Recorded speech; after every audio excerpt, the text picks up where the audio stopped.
Now, the script that I just gave you for the lender introduction is a 100% script, almost. Okay. The 99.9% script. When I first started to sell real estate years ago, I used to tell them the truth. Now I tell them a different truth. The truth that I would tell them up front is I would just tell them, say, look, you should talk to my lender, because the reality of this is if this deal blows up and it's Sunday night and we need to get to the underwriter, or we need to get to, to get this through, and you're working with USAA, ain't nobody going to answer my call. And even when they do during their business hours answer my call, nobody's going to be inclined to actually help, because that's not their business model. That's the truth of why I want them to work with my lender. I stopped telling them that version of the truth and started telling them a new version of the truth, which is I've got a lender that specializes in X. They've got the best rates and terms in the business. I wouldn't mind introducing you to them. Would that be of value to you? Now listen to the new truth that I give them. Any lender out there, can they specialize in first-time home buyers? Yes or no? Yes. Can they specialize in veterans? Yes. Move up buyers, move down buyers. Yes. Whatever the case may be, relocating buyers. Whatever the case may be, if they can't specialize in it, you shouldn't be talking to them. Number two, the reality of the lending institution is that they all have the same product, which means they all have the best rates and terms. Now, there's nuances and differences, but they're nuances. Okay? There's not a big difference in lender A, B, C, and D in regards to the rates and terms that they can offer. And again, if your lender can't do that, then you're talking to the wrong guy or girl. So I took the first truth and replaced it with the second truth to a very, very low conversion rate of getting them to my lender, to a 99.9% of getting them to my lender. So I'll give you that script one more time. You may want to write this down. I've got a financial guy, and I don't even say lender. I say financial guy or financial girl who specializes in X. They've got the best rates and terms in the business. I wouldn't mind connecting you with her. Would that be of value to you? The X is whatever their situation is.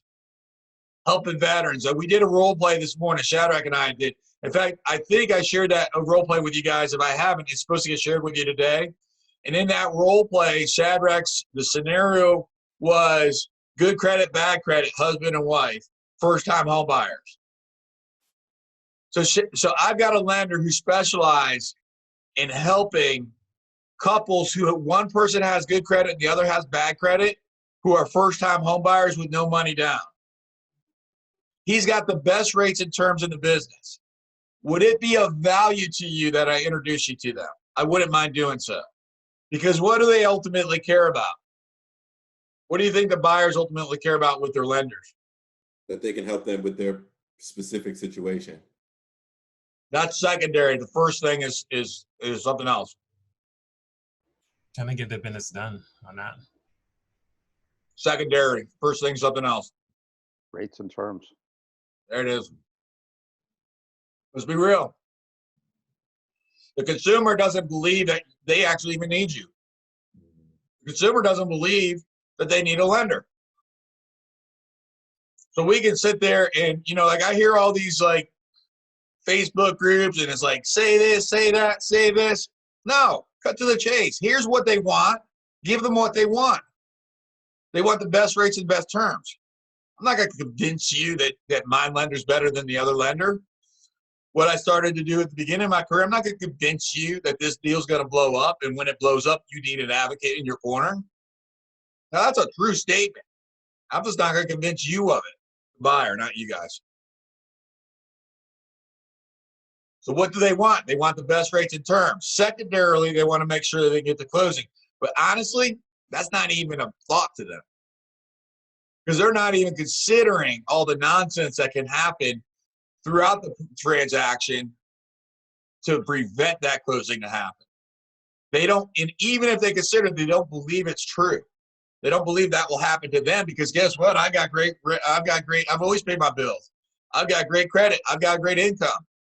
Nothing can screw this deal up with my financing. That's their belief. Okay, so don't fight that belief because you won't win that battle. So John, going back, so that's a strategy that I would recommend that you consider to use with Amanda. Okay. Hug and kiss. Yeah. No, I think that's awesome. I'm gonna reach out to her after this call. So I think that's good stuff.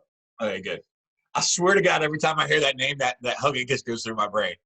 Now, It's now you done that for program that in all of our 30 brains years. now. That's happened to me. 30 years. It's another 30 years. Hope God given that I get another 30 or 40.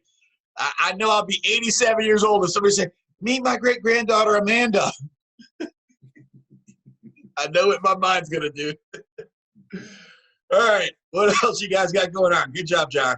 Good job with all three of those.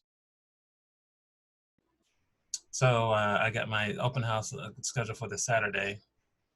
And I did start on my cards. So I have them here. My cards, I went to CVS and got them. So Hold on. Let me see them. You can't say that. They're real, yeah. They're not. I mean, I don't see any ink on them. I'm still working on that. Okay, I just want to make sure my eyes weren't just, all right. Right, yeah. But those are two things that I accomplished this week. So all right, so you got your cards, you got your open house scheduled. Fantastic. We had a conversation 6 days ago, and there was something that I said in there, and I said, I'm going to put that on the table. I'm not going to address that right now. Do you remember what that was? Something about getting, I guess, the status was fill the cards in 10 a day and make 2 calls a day. Yeah. I think there was something else, maybe. There was. Does this refresh your memory? During that conversation, I said something along the line, something like, within 30 days, you'll have a buyer and a contract or a listing, something like that. And that's not quite exactly right, but it was something like that. And then you said, yeah. And I said, I hear you saying yes with your words.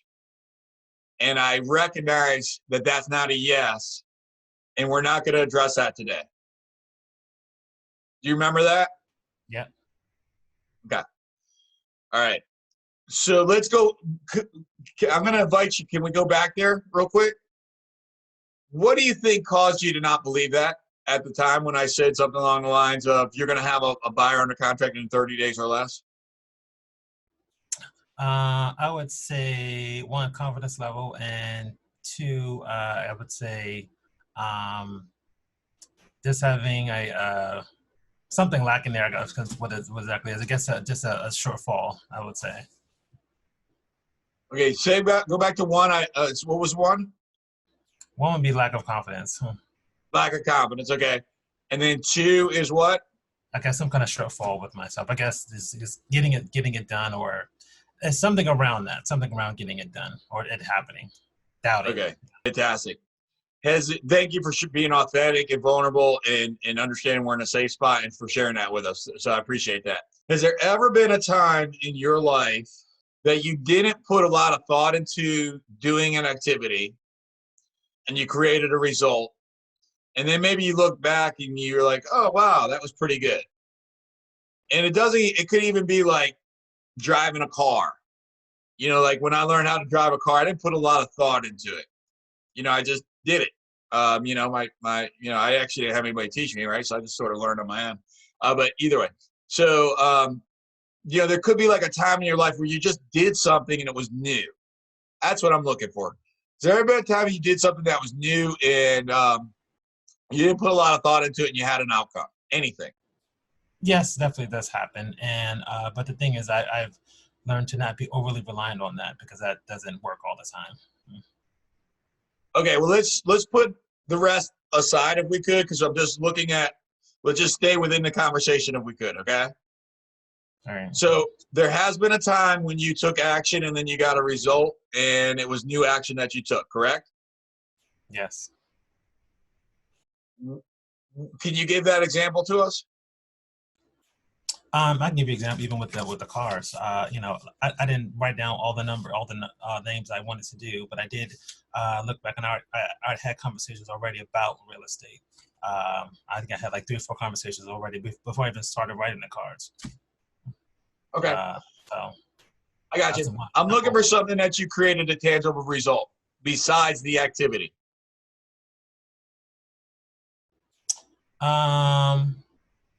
I could say, I guess, just at work, for instance, I got 2 raises last year, wherefore Okay. didn't do anything extra at all.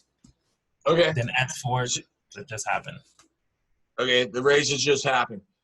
Is that a true statement? Did the raises just happen, or did you have to do some sort of activity for the raises to happen? Well, I guess what I did, I did my job to a certain standard, and that's my standard. I make it a point to stay at, and that was the action I took. I guess unknowingly, I guess what management was doing or whatever, whatever reason they made that decision. But I guess part of it, I did get a good performance review at work. So it's like, well, because you had a good performance review, I recommended you get a raise. So I was like, okay, awesome. Good. So you went to work, you did your job. Right. You got a raise.